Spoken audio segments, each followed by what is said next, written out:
Hello everyone, welcome back to our YouTube channel Login Aid. Today in this video I am going to show you how to add items on SquareUp. SquareUp item is item that is being sold or managed using Square's point of sale. To add items on SquareUp, first open any web browser available on your PC. I am using Google Chrome. Now go to your search bar and type in www.squareup.com. Then here you'll be taken to official website of SquareUp. Now to add items, you need to first log into your account. To do that, click on sign in option on the top and then enter your password and email address to log in. With that, here you'll be taken to your dashboard. Now to add items, click on items and orders option on the left side of the website. Then click on the option of items. With that, here you'll be taken to items section. Now on the top you can see the option of create an item. Click on create an item.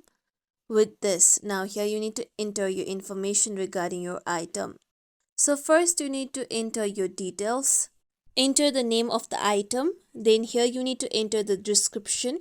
You can enter the description on your own or you can generate it with using AI by clicking on generate option. After that, you need to enter a photo of your item. To do that, click on upload option or browse image library. I am going on with upload, so click on upload. Then here you need to choose your picture that you want to be displayed on your item. After doing so, now scroll down. Now here you can select the categories by clicking on select option near the categories. With that, here you can add options such as size, color or material to create variations in bulk. To do that, click on the option of add. With that, here you can enter your variations.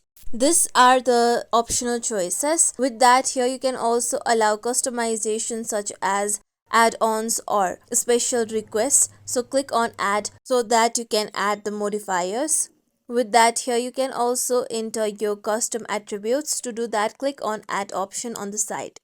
You can also change the checkout behavior. You can skip item details screen by clicking on the given notch. Then here you can see the option of sell online. You can create a Square online site, generate a payment link or discover third-party channels through this feature. Then here you can also add on subscriptions. To do that, click on add option near subscriptions. After entering all the necessary information, click on save option on the top right. With that, here you'll be able to save your information regarding the items and then you'll be successfully able to add items. As you can see here, my item has been added on my SquareUp. This is how we can add items on a SquareUp. This is it for tutorial everyone. Hope this tutorial was helpful to you all. If you liked this tutorial, make sure you like, share, subscribe to our YouTube channel for more tutorials like this. Thank you for watching.